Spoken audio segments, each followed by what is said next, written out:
너희 처가 식사 자리에선 당연하다는 듯이 밥값 척척 내면서 시댁 식사 자리에선 늘 나한테 사달라고 손 내밀고 너희는 양심이란 게 있는 거니? 엄마, 그깟 밥값 한 번 낸 거 가지고 이렇게까지 소란을 피울 일이에요? 그래요. 어머님 이제 그만하세요. 막말로 아들 며느리한테 밥 사주신 게 그렇게 아까우세요? 그래. 그깟 밥값 밥 한 끼. 근데 그 한 번을 시댁에 사는 게 그렇게도 아까웠니?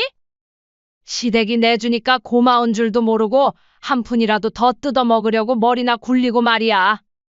김 씨는 핸드백에서 휴대폰을 꺼내 들었습니다. 내가 너희한테 준 돈 그거 그냥 준 거 아니야. 네, 변호사님. 말씀하신 대로 지금 바로 진행해 주세요. 네, 증여 무효 소송이요. 엄마, 지금 뭐 하는 거야? 설마 우리한테 줬던 돈 다시 돌려받겠다는 거야? 애초에 내 재산 내 집이었어. 다시 되찾는 거지. 겨우 밥 한 번 안 사드린 걸로 너무하신 거 아니에요? 겨우가 아니야. 시어머니한테 밥 한 끼 대접하는 것조차 한 푼이라도 손해볼까봐 계산기 두드리는 너희가 문제인 거지. 안녕하세요. 이 사연의 주인공은 68세 김홍주 씨입니다. 김 씨는 아침마다 여전히 먼저 고개를 돌려 빈 옆자리를 바라보는 습관이 사라지지 않았습니다. 남편이 세상을 떠난 지 벌써 3년이 지났지만 그 자리에 남편이 앉아 있는 것처럼 느껴질 때도 있었고, 아무도 없는 현실을 다시 확인할 때마다 가슴 한구석이 텅 비는 듯한 기분에 사로잡히곤 했습니다. 평생을 남편과 함께 작은 가게를 운영하며 살아온 김 씨였습니다.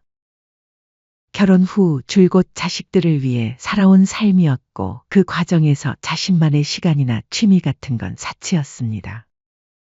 남편이 떠난 후에도 김 씨의 삶은 크게 달라지지 않았습니다.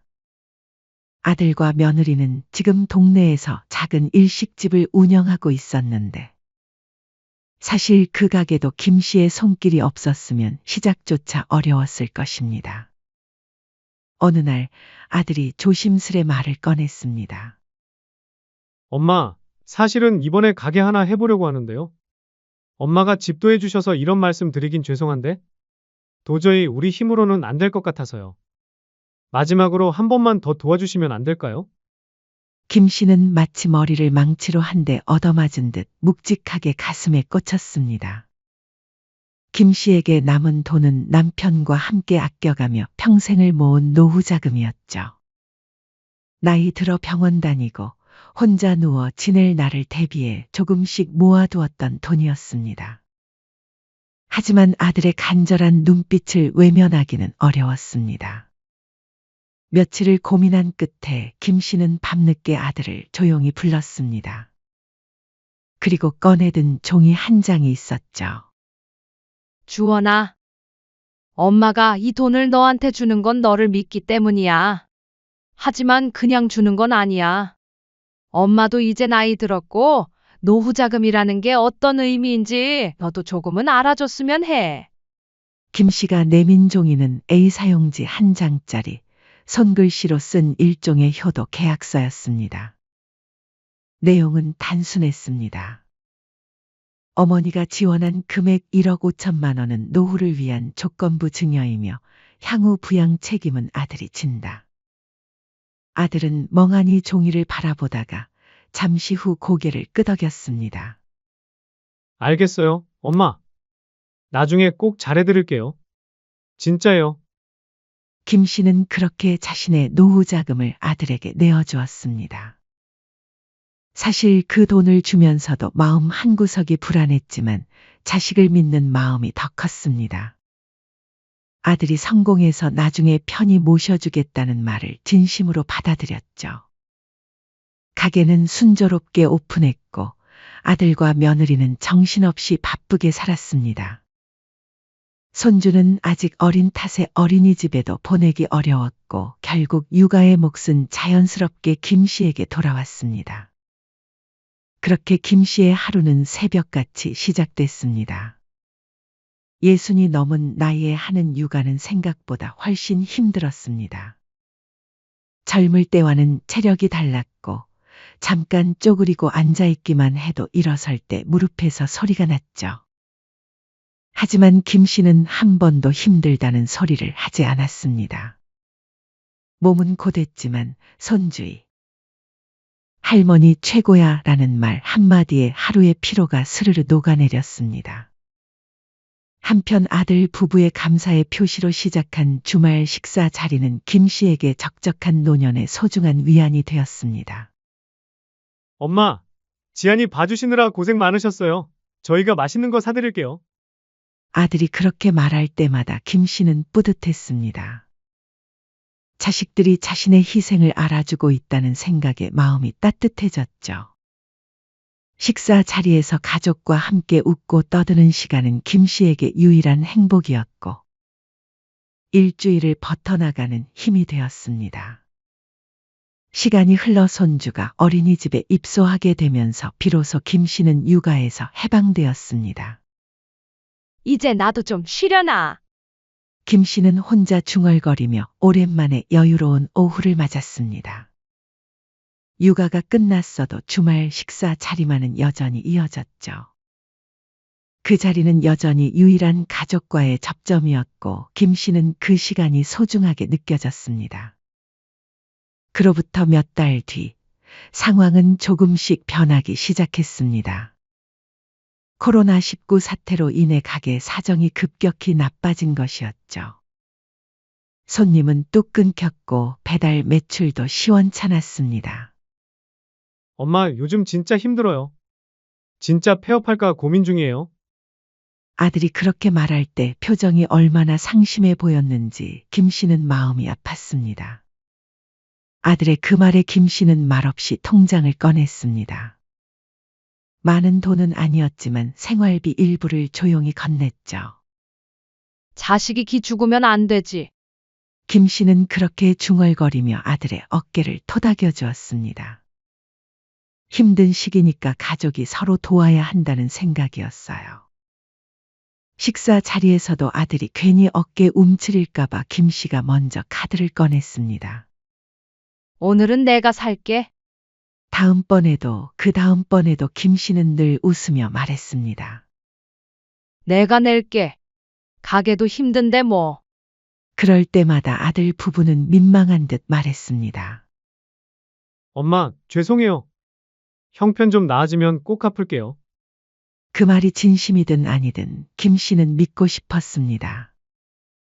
김 씨의 희생은 철저히 자식들을 위한 배려였고 그 마음만은 알아주기를 바랄 뿐이었습니다. 자신이 조금 힘들어도 자식들이 편했으면 좋겠다는 마음, 그것이 김 씨의 전부였죠. 하지만 김 씨는 알지 못했습니다.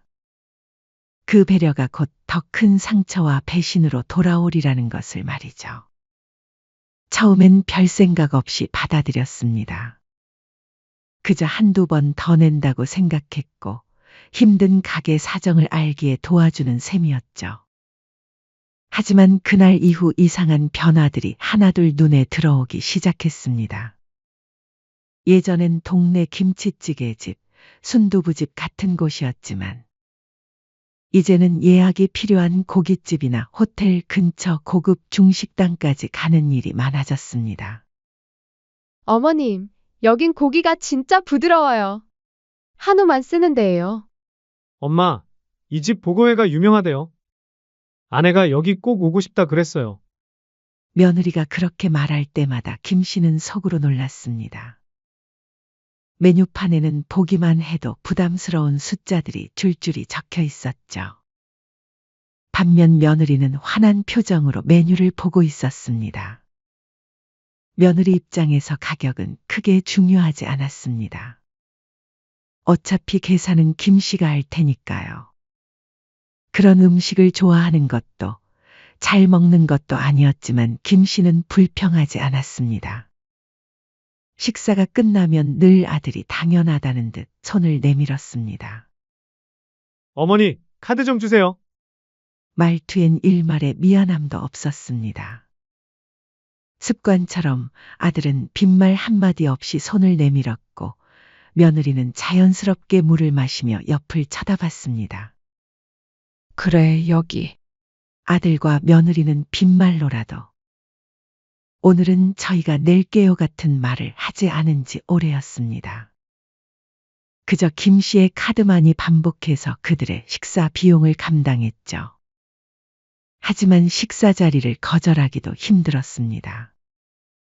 가끔 식사 자리를 거절하면 다음 주는 어때요? 아내가 평일 저녁에 시간 비워본다는데요? 마치 반드시 만나야 한다는 듯 끈질기게 물어 다른 날짜를 잡는 통에 빠져나올 수가 없었습니다.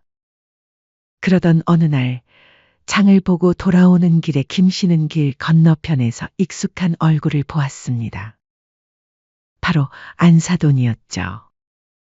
어머, 사돈. 잘 지내셨어요? 사돈 반가워요. 요즘도 애들 자주 뵈세요. 가끔 식사 자리는 하죠. 지난주엔 고깃집 갔었는데 거기 참 맛있더라고요. 아, 거기. 우리도 갔었어요. 애들이 저랑 남편까지 대접한다고 고생했죠. 돈도 많이 썼을 텐데 말이에요. 순간 김 씨의 표정이 굳었습니다. 애들이 사돈댁은 계산도 했다고요? 그럼요, 늘 그래요. 자기 부모님인데 당연히 대접하죠. 김 씨는 그제야 깨달았습니다. 자신에게는 카드부터 달라고 말하는 아들 부부가 사돈댁엔 비싼 음식을 무리해서라도 대접하고 있다는 사실을 말이에요. 집으로 돌아오자마자 김 씨는 아들에게 전화를 걸었습니다. 주원아, 잠깐 통화할 수 있니? 응, 무슨 일이야, 엄마?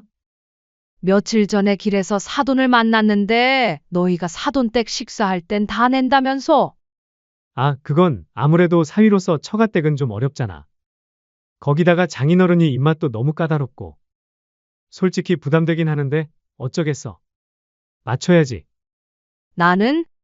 나는 아무거나 줘도 괜찮으니까 부담 안 느껴도 되는 거니? 엄마, 뭘 그렇게 말해. 엄마는 우리랑은 편하게 지내잖아. 처가댁은 어렵고 엄마는 좀 이해해줘야지. 나도 많이 스트레스 받아 눈치 보느라 힘들다고. 김 씨의 손이 떨렸습니다. 내가 그동안 서운해도 그냥 참고 넘어갔는데 명절마다 처가 먼저 가고 우리 집은 30분 들렀다 간 게 몇 번째니? 내 생일날은 엄마 못 드셨어요? 문자 한 통 온 게 전부였고 심지어 내 아버지 기일에는 아무 연락도 없었잖아. 근데 너희 처가댁은 생신마다 챙기고 여행 보내드렸잖니? 아니, 근데 엄마는 왜 자꾸 비교해? 우리도 진짜 열심히 살고 있고 그 와중에 엄마도 챙기고 있다고 생각하는데 작은 거 하나하나 꼬투리 잡으면서 처가랑 비교하고 서운하다는 말까지 들으면 나도 솔직히 지쳐. 꼬투리 잡는 게 아니라 그 마음이 느껴졌으면 내가 이런 말까지 하겠니? 엄마, 요즘 너무 예민하신 것 같아요. 그 말에 김 씨는 아무 말도 할 수 없었습니다. 무엇이 잘못된 건지도 모르겠고 그저 자신이 너무 예민한 사람이 되어버린 것 같았죠. 김 씨는 더 이상 아무 말도 하지 않았습니다. 어차피 말해봐야 예민하다는 소리만 들을 뿐이었으니까요. 하지만 이미 김 씨의 마음속에는 깊은 상처가 생기기 시작했습니다. 그리고 그 상처는 점점 더 커져만 갔죠. 그날은 평소와 다름없는 평온한 오후였습니다. 김 씨는 장을 보기 위해 며느리도 자주 간다고 했던 대형마트에 들렀습니다. 청과 코너 옆 동네 아줌마들이 모여 이야기꽃을 피우고 있었습니다. 그런데 그중 한 명의 목소리가 김 씨의 귀를 번쩍 뜨이게 했습니다. 사거리 초밥집 말이야. 동네에선 다 알아.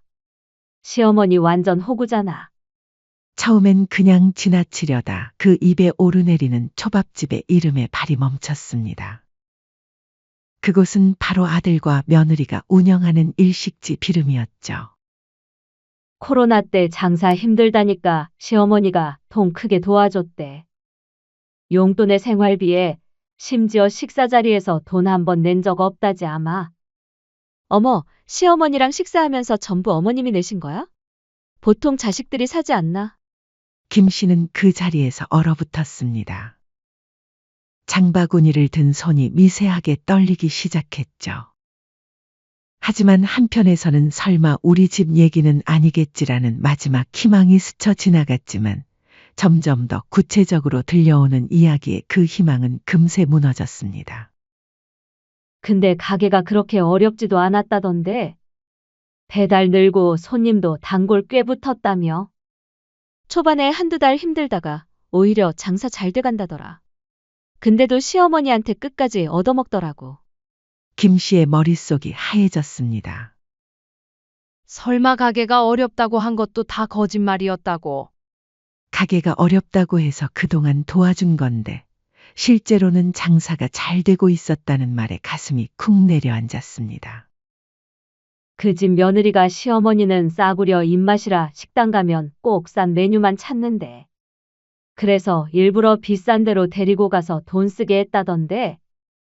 아니, 시어머니 등골 휘는 줄 모르고 웃으며 자랑까지 해. 어머, 어머.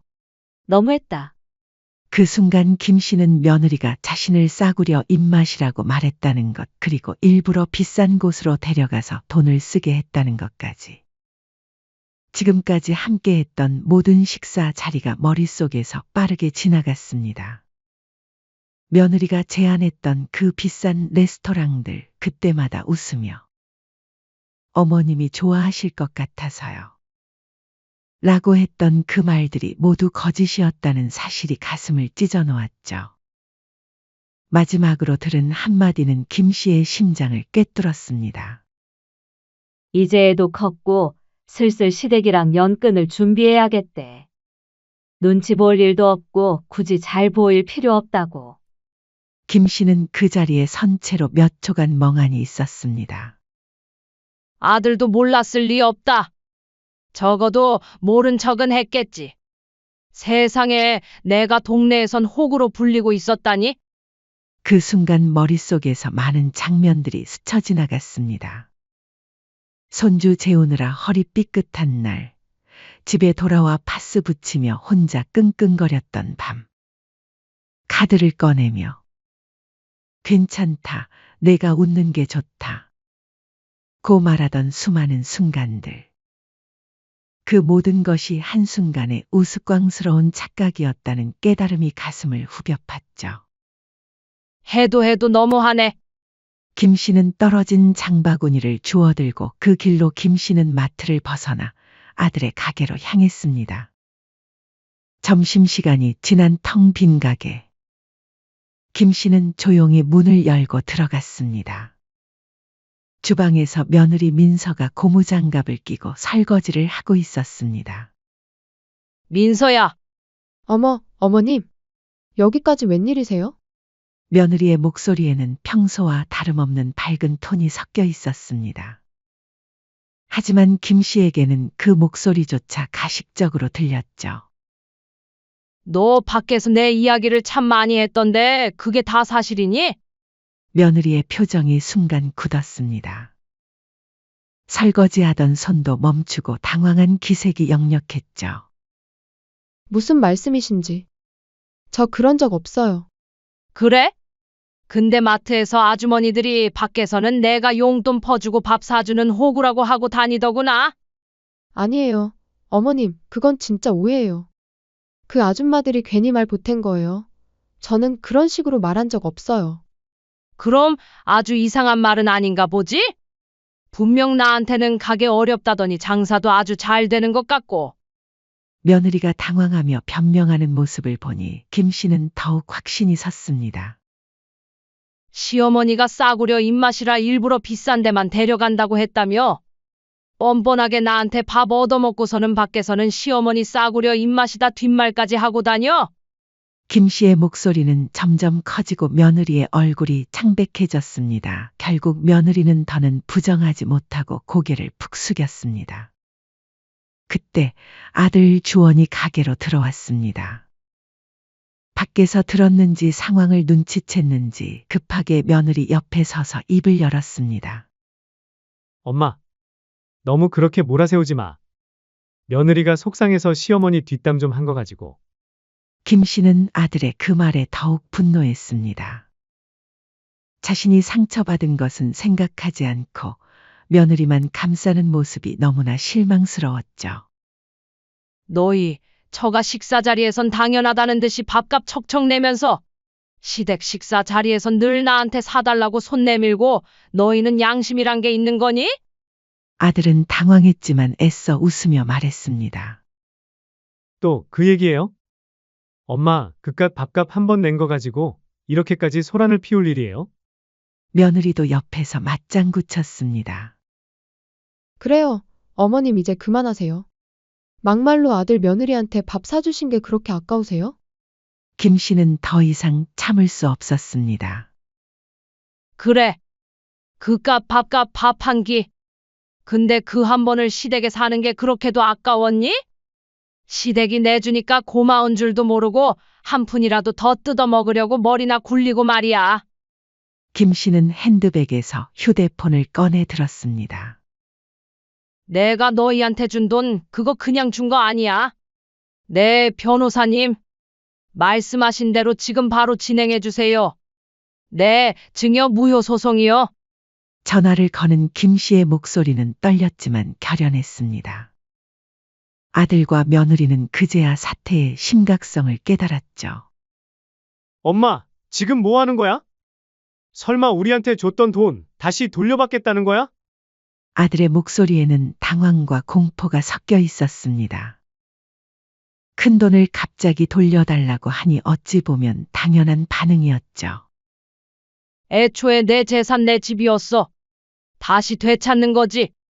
겨우 밥 한 번 안 사드린 걸로 너무하신 거 아니에요? 며느리가 여전히 상황을 모르는 듯 그렇게 말하자 김 씨는 냉소적으로 웃었습니다. 겨우가 아니야. 시어머니한테 밥 한 끼 대접하는 것조차 한 푼이라도 손해볼까봐 계산기 두드리는 너희가 문제인 거지. 그 말에 아들과 며느리는 말문이 막혔습니다.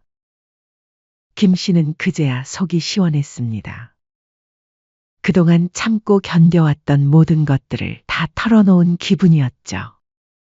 엄마, 진짜 이럴 거예요? 우리가 잘못했으니까 앞으로 잘할게요. 이번 한 번만 용서해 주세요. 아들이 급하게 말했지만 김 씨의 마음은 이미 굳어져 있었습니다. 이번 한 번? 너희가 몇 번이나 이번 한 번만이라고 했는지 기억해? 그때마다 나는 믿었어. 하지만 돌아온 건 이런 거잖니? 나는 맘 바꿀 생각 없어. 김 씨는 핸드백을 어깨에 메고 돌아섰습니다.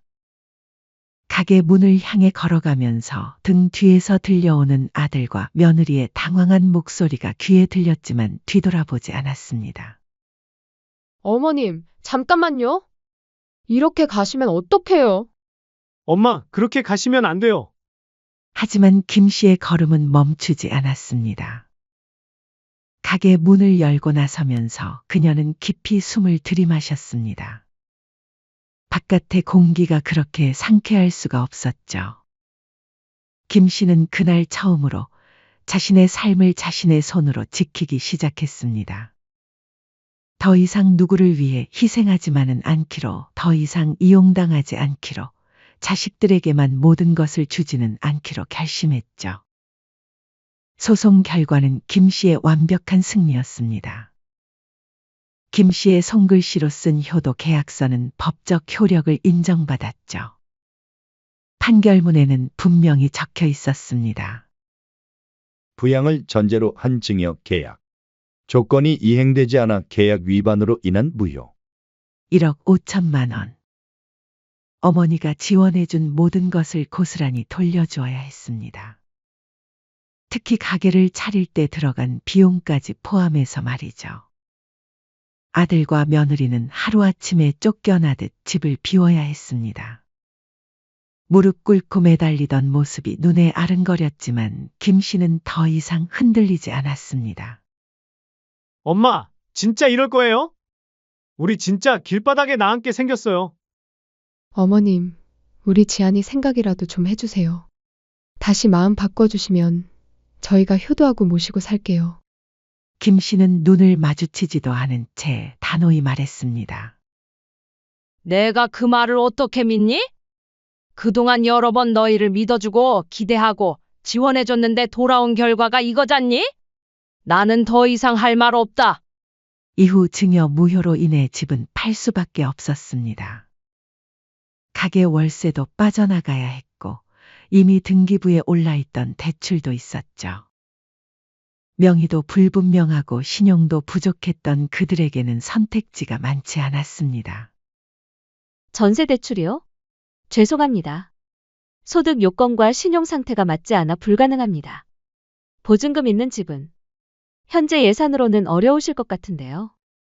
결국 지하철역 근처 오래된 다세대 월세집. 오래 바랜 벽지, 낮은 천장, 주방과 방이 제대로 구분도 안 되는 협소한 구조. 그것이 그들이 마지막으로 선택할 수 있었던 거처였습니다.